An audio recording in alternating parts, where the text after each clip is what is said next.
Hello and welcome to the latest episode of The F Word and Friends, where today we have our normal guests. We've got Pierre here, we've got Ruvan, and we've got Roné Swanepoel from Morningstar Asset Management. Welcome, guys.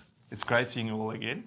Thanks, man. Thanks. Roné, give us a little bit of background on what Morningstar actually does.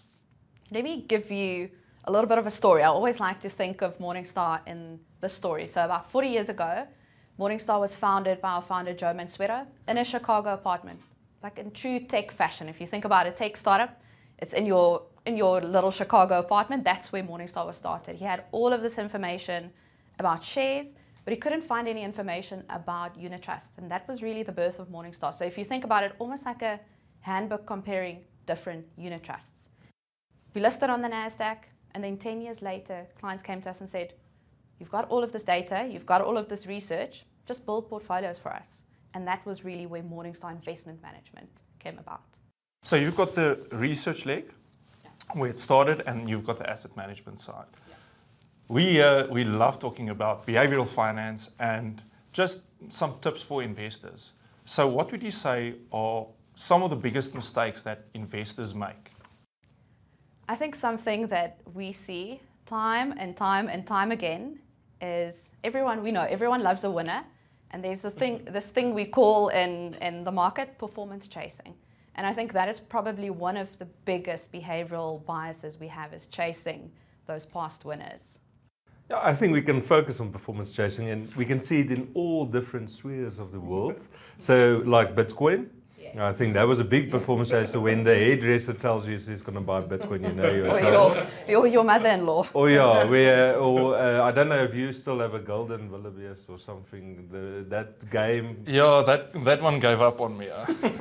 So that's also a thing. And when everyone's doing it, you almost feel stupid that you're not doing it. Yeah. You're missing out. Yeah. Everyone's getting this returns, and I think with funds it's exactly the same, but it's almost like gambling then. When you're on a heater, never walk away from a heater. If you gambling and you win a lot of the time, you think, no, I'm great, Yeah. I'm good at this. Yeah. And that's when the danger is actually, because that's where the hardest you can fall. Yeah, and we've got a whole behavioral finance team based in Chicago. And I love the saying that they always say is, don't take your rent money to Vegas. We love speculation. That's what investing is all about. That's why we love investing. You want to speculate, but do that with what you know you can lose. If you think about Bitcoin, I always say hold on for dear life, because if you can sit through all of those ups and downs, you'll make money, but there's a chance that you can lose a lot. So you always want to think about what's the different pots in your life. If that rent money and what you need to retire on, don't go gambling and performance chasing with that. You're often too late, aren't you? Yeah, Chasing always. performance. If you know about good growth or good performance, it's probably too late. Yeah. You've missed out. Yeah, you've missed out. If something's rallied and you always think you're going to catch that dip, it's what Warren Buffett says, buy low, sell high. That it sounds so easy, but doing it in practice, when emotions are in this, when you're sitting in that asset and it's down and it's down and it's down, and you just think it's going one way and it's going to go to the bottom, it's very difficult to buy at that point. So how do you look at trend chasing, basically? Because it is a trend. Sometimes property will do very well, and sometimes... Do you look at the history, or not really? History, things change, but they stay the same. You always think the more things change, the more they stay the same. History is a good prediction of what could happen, so it can give you a range of probabilities of what you could expect, but it's never going to be that exact. If we think about interest rates in 2022, it's never going to be that exact same story. So trend chasing, it's difficult. If you think about the different trends we've seen in the markets, you're always a little bit too late. What you want to do in your finances or in your investment portfolio is bring it back to valuation. What's the price you're paying and what's the value you're getting? And then always make sure that you're diversified in different asset classes. Don't go just chasing property when property starts running. I think it's a very human thing to do, to think, okay, in your mind you've got a trend, you see a trend, something is going up, you think there's momentum behind it, so you're thinking, okay, maybe this thing is just going to go up and up and up because it's gone from here to there.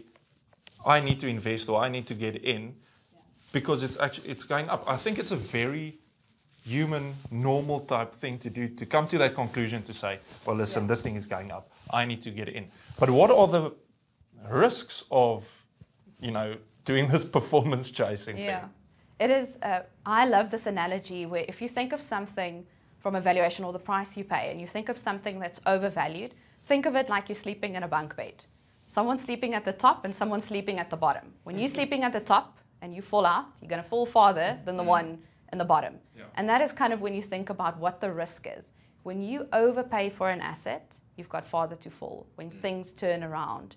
And it's always when everyone around the buyer is telling you they've bought NVIDIA, it really becomes very difficult to not do exactly the same thing. Fear of missing out. The fear of missing out. Yeah. That herding behavior.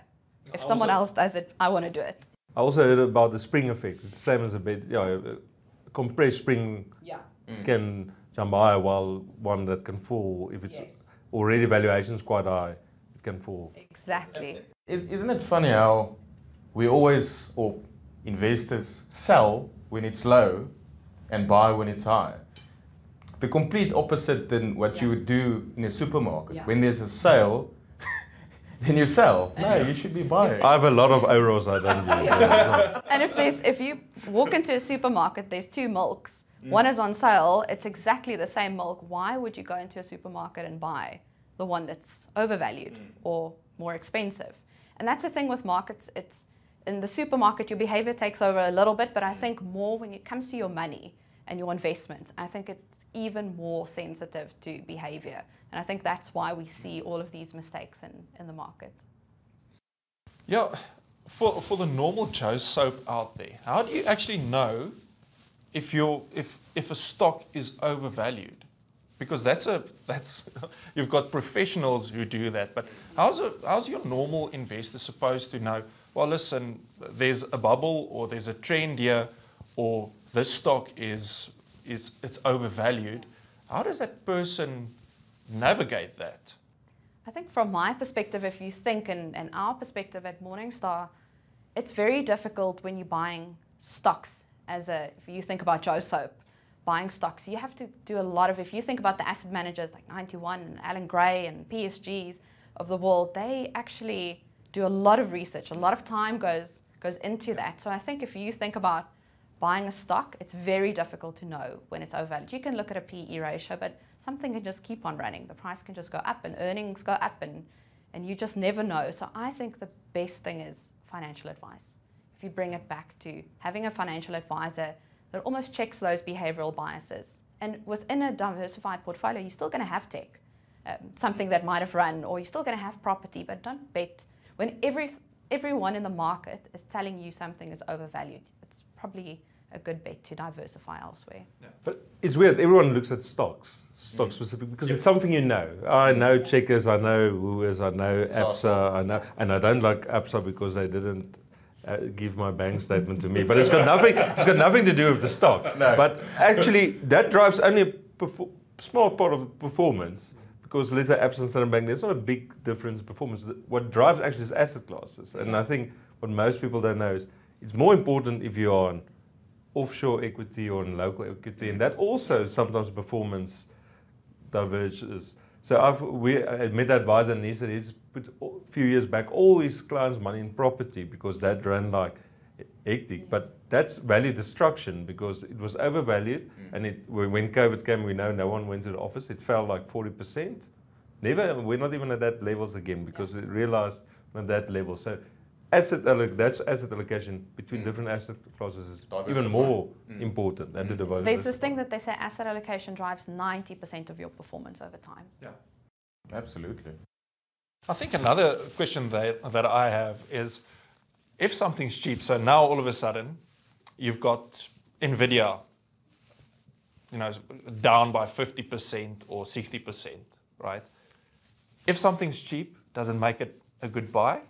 Because it's gone from $100 to $50 or $40. Does that make it a good buy? Does it make it an opportunity or not? What do you see the risks there? That's a difficult one because you want to buy low, Yeah. but there's also something called a value trap, Correct. which means that you buy something and you just don't know it's going the other way, and that's down, and it just keeps on going down until there's value destruction completely. Yeah. So it's very difficult to catch the bottom. Yeah. I think the quality of a company, like if you think about stocks, just think about what's that quality of the company. Just do a little bit more research on earnings, look at earnings estimates, look at research in the market, and just see if you've actually got a quality company here or it's something that might just go the other way. Yeah. You spoke about a diversified portfolio. And if you look at the Russell 3000 index, I think from up until 1980, up until now, about 40% of companies that were in the Russell 3000 index went bust. But still, the Russell 3000 grew 64-fold from when it started. So if you're thinking, all right, a lot of companies went bankrupt, but still you've had all the success, it's because you've got a diversified portfolio within that index, which I think is so important for everyone to understand. My last question to you. As an individual investor, do you think you should go into shares by yourself, into unit trusts by yourself? What would you say is the best thing for Joe Soap out there to do? Should they seek professional help? Not a psychology, but Maybe. Maybe that's also a good one. yes. So what would you say is the best for that? I think if you're an individual investor, financial advice is priceless. Having someone look specifically at your finances and your financial plan is probably one of the most important things. We've worked in this industry for years. We've been in the South African industry globally.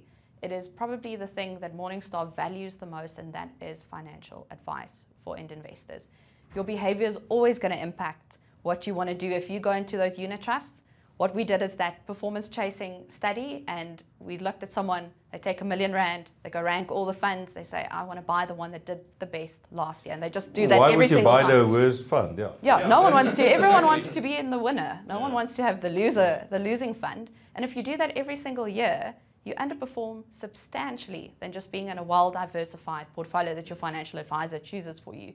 And obviously also with the help of an investment manager or a discretionary fund manager that really adds that diversification and looks and continuously does the research of combining good managers, good asset classes, and then on top of that you put expert financial advice. And I think that combination, you're always going to reach your financial goals if you've got those three right. And that wraps up this episode of F Word and Friends. Thank you so much, Roné, for joining us. If you like this video, please remember to like and subscribe. And yeah, we'll see you again.